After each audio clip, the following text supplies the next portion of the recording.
All right, Science 7 honor students. Hopefully you all are doing well. Hopefully this video helps. So the first one is actually review. So I gave you this particular sheet that we're looking at the end of the class on Thursday and or Friday, just to review polyatomic ions. So poly, as you know, means many. So you got to be able to distinguish between a regular ionic compound and a polyatomic ion. So like for instance, number one, I just see two elements. I see sodium and I see sulfur. So everything's the same. So it would just be sodium sulfide. But this one right here, I see three different elements. 1, 2, 3. Soon as I see it's 3, it's poly, and I'm going to need that sheet that I took a picture of. Remember the laminated sheet, the back of it? Hopefully you took that picture of all the polyatomic ions. So therefore, Ba is barium. But I look at that sheet and I find NO3, that's the gang we were joking about, nitrate. And I'm done, because all I'm doing is naming the compounds. For instance, if I jump to number 4, I see 3 elements. 1, 2, 3. So it's sodium. And I look it up. And OH is hydroxide. You're going to be using this in the big lab once we get back, sodium hydroxide. So do you kind of see that? Let me do one more. I see 3 elements. So Fe is iron, and NO3 again is nitrate. So when I'm writing the formula, magnesium fluoride, that's just one we know how to do. Magnesium is Mg. I look it up in the periodic table. In fact, here's the periodic table. Here's magnesium. It's a +2.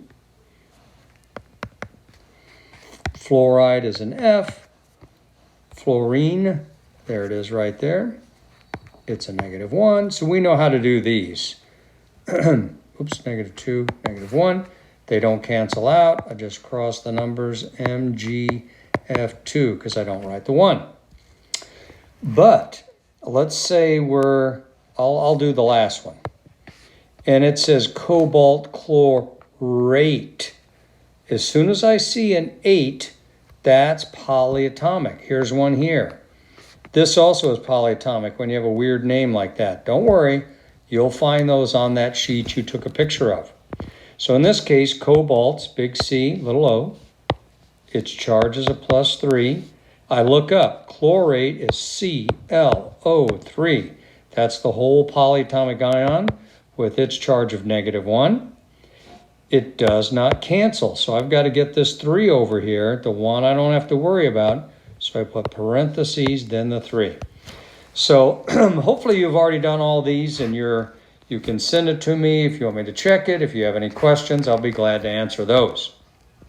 Now, our final type of bond in chemistry is going to be covalent. Covalent bonds. Covalent bonds are, let me get rid of some of this stuff.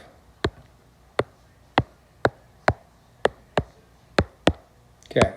Covalent bonds are 2 non-metals. And this is why I've attached this periodic table, because I like it in the sense that blue are metals. And remember the one question, 3/4 or about 70% of the whole periodic table are metals. And if this is supposed to be a green along here, and then these are yellow, those are non-metals. So if you have 2 non-metals put together, that is a covalent bond. A covalent bond. Now, here's what's unique about that. Covalent bonds must have prefixes. What do I mean by that? 1 is mono, 2 di, 3 tri, 4 tetra, and so forth. So you can look that up, the prefixes for covalent bonds. As soon as I see this one here, if I ask you what you were exhaling, what do you breathe out? You would say carbon dioxide. You don't even realize you're saying the di. Because carbon, there's carbon, is a nonmetal and oxygen's a nonmetal. Boom, right away, that's a covalent bond. I must have a prefix. Notice you don't say I'm exhaling monocarbon dioxide. If the first one's a single, like this carbon, then it's just, you don't say monocarbon, you just say carbon. The second one must have a prefix. In this case, there's two, so carbon dioxide. Now, I made it easier in a way. This entire sheet is covalent. You're going to need prefixes on everything, For instance, let's try number 7. Here's hydrogen, and here's oxygen. They're both nonmetals.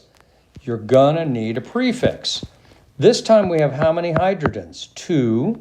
So I say dihydrogen. And the second one must have a prefix regardless. In this case, there's only one, monoxide. So during Thanksgiving sometime, you could say, hey, I'd like to have a drink of dihydrogen monoxide, but what are you asking for? Water. Covalent bond, it does need prefixes.